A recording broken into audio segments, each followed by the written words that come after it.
दोस्तों नमस्कार, मैं मुकेश कुमार बिजनेस की बात से आप लोगों का स्वागत करता हूं।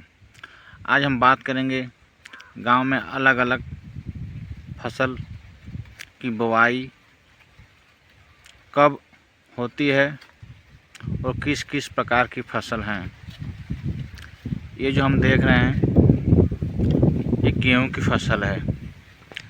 गेहूं की फसल की बुवाई नवंबर महीने में होती है और इस फसल को 4 महीने बाद काट लिया जाता है, क्योंकि 4 महीने में गेहूं अच्छी तरीके से पक जाता है और अप्रैल महीने में इसकी कटाई हो जाती है। और ये जो पीला पीला फूल नज़र आ रहा है ये सरसों का फूल है। इस फूल के माध्यम से इसमें सरसों की उत्पत्ति होती है, जो गेहूं के साथ साथ इसकी भी कटाई हो जाती है। यह है मसूर,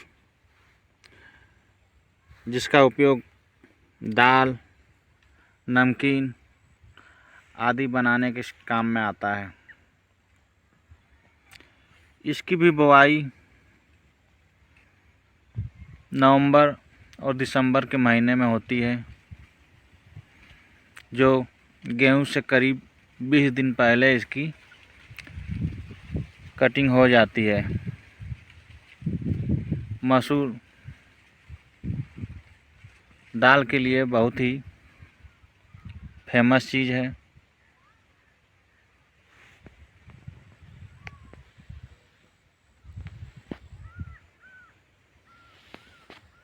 दोस्तों ये है धनिया, जिसका उपयोग मसाले के रूप में किया जाता है। इस समय जो धनिया देख रहे हैं ये फूल पे है। फूल का मतलब है कि अब ये इतना बड़ा हो चुका है कि इसमें फूल आने लगे हैं। फूल से ही इसमें फल की उत्पत्ति होगी। और जो धनिया हम मसाले में यूज करते हैं इन्हीं पौधों पे लगते हैं। इसकी भी बुवाई हम नवंबर से दिसंबर के महीने में करते हैं और कटिंग इसकी अप्रैल महीने में हो जाती है। धनिया खेती कार्य में बहुत ही लाभप्रद हो सकता है। अगर हम इसकी ज़्यादा खेती करें तो ये हमें अच्छी इनकम दे सकता है, क्योंकि धनिया मार्केट में कम से कम 80 से 100 रुपया प्रति किलो के हिसाब से बिकता है। इस प्रकार हम अगर धनिया की खेती करते हैं तो अच्छी इनकम प्राप्त कर सकते हैं। यह है मटर, जिसका उपयोग हम दाल बनाने के लिए करते हैं। इसकी भी खेती नवंबर से दिसंबर के महीने में की जाती है और अप्रैल महीने तक इसकी भी कटिंग हो जाती है। दोस्तों मटर बहुत ही फ़ायदेमंद और लाभप्रद चीज़ है, जिसे किसान अपने खेतों में बोते हैं। इस समय मटर में भी फूल आ चुके हैं।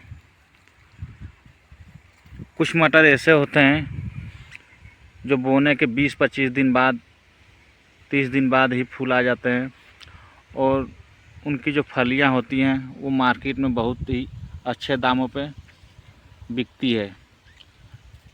बहुत से लोग उसकी फलियों को बेच के अच्छी इनकम प्राप्त करते हैं। मटर का अगर हम चाहें तो व्यवसाय भी कर सकते हैं।